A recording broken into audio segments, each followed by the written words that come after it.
Good morning. I'm Gary DeWaal, and this is Bridging the Weeks from May 21st to June 1st, and today is June 4th, 2018.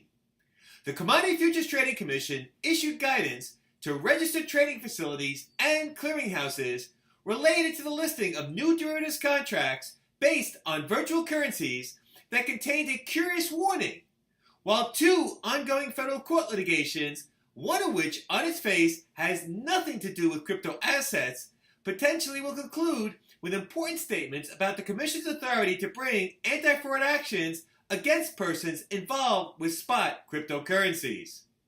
Separately, CME Group summarily suspended an apparent foreign broker from accessing any of its markets for at least 60 days for purportedly not fully cooperating with ongoing investigations and reporting positions incorrectly to carrying member of Future Commission merchants, potentially causing such FCMs themselves to report positions incorrectly. I just returned from a week of hiking at Rocky Mountain National Park in Colorado, so I can more quickly adjust to the crowds of folks in New York from the crowds of trees on mountainsides. Let's get started. On May 21st, the CFTC's divisions of Market Oversight and Clearing and Risk issued a staff advisory to provide guidance to existing registered trading facilities and clearinghouses for listing derivatives contracts based on virtual currencies.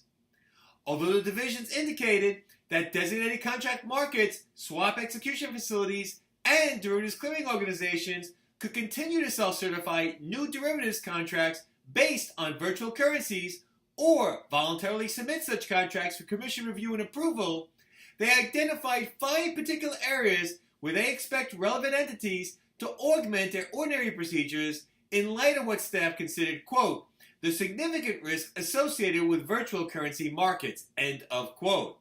These areas are market surveillance, coordination with CFTC staff, large trader reporting, stakeholders outreach, and risk management by clearinghouses. The division noted that they reserve the right to notify any registered trading facility in writing of any concerns they may have with a self-certification that does not appear to comply with applicable law and CFTC regulations, make such notice public, and transmit a copy to other regulators, quote-unquote, as appropriate. I wonder what that means. I tell you, on the article version of Bridging the Week at www.bridgingtheweek.com. Check it out.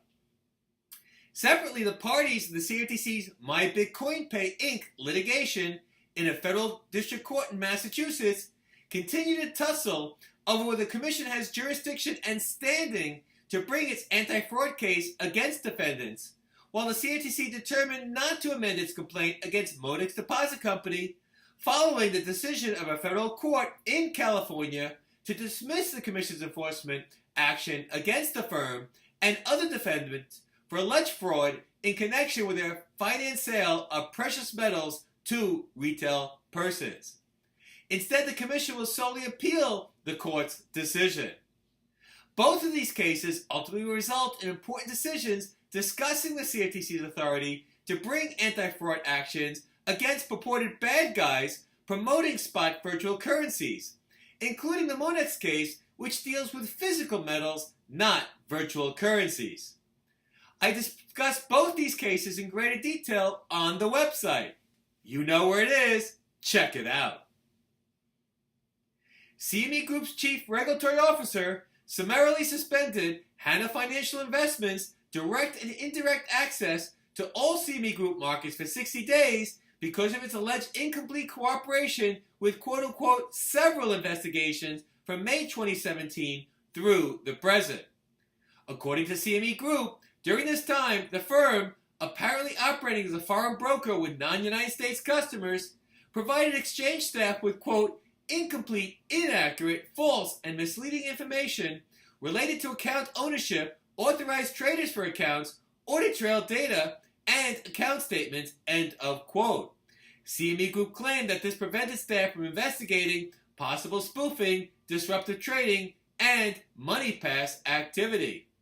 CME Group also said that it appeared that Hana improperly and inaccurately netted positions among independently owned and controlled accounts within omnibus accounts at quote-unquote several CME Group clearing members, causing the clearing members to inaccurately report long and short positions and impacting open interest reporting. Hana's access ban will last at least through July 20th, 2018, although the firm or its customers may liquidate existing positions.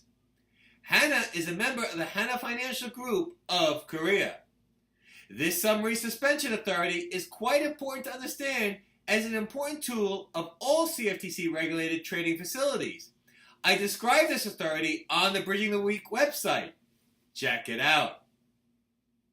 And finally, Jitesh Thacker, who was criminally charged earlier this year in a federal court in Chicago, Illinois, with conspiracy to commit spoofing and aiding and abetting spoofing by Navinder Sarao, filed a motion to dismiss his indictment with prejudice.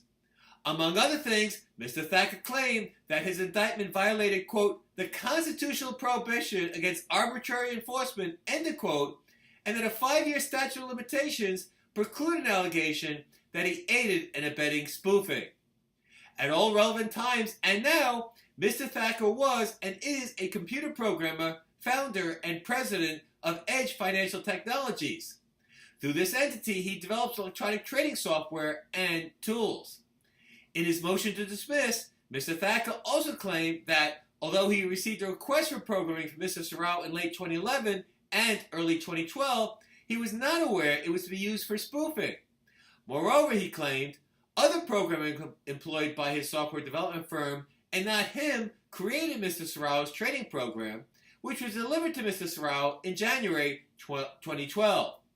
Finally, Mr. Thacker claimed that he could not have been on notice of what constituted spoofing for him, as a CFTC guidance explaining spoofing for traders, not programmers, was not published until May 2013, more than a year after the delivery of the software to Mr. Sarao. You may remember in November 2016, Mr. Sarao pleaded guilty to criminal charges for allegedly engaging in manipulative conduct through spoofing-type activity involving e-minting S&P futures contract traded on the CME between April 2010 and April 2015, including illicit trading that contributed to the May 6, 2010 flash crash. He also settled the CFTC enforcement action related to the same conduct. Well, that's it for this week's edition of Bridging the Weeks. As always, there is more information in each article, and more articles on the article version of Bridging the Week on the website. Check it out. I'm Gary DeWaal. Have a great week, and until the next edition of Bridging the Week, ciao.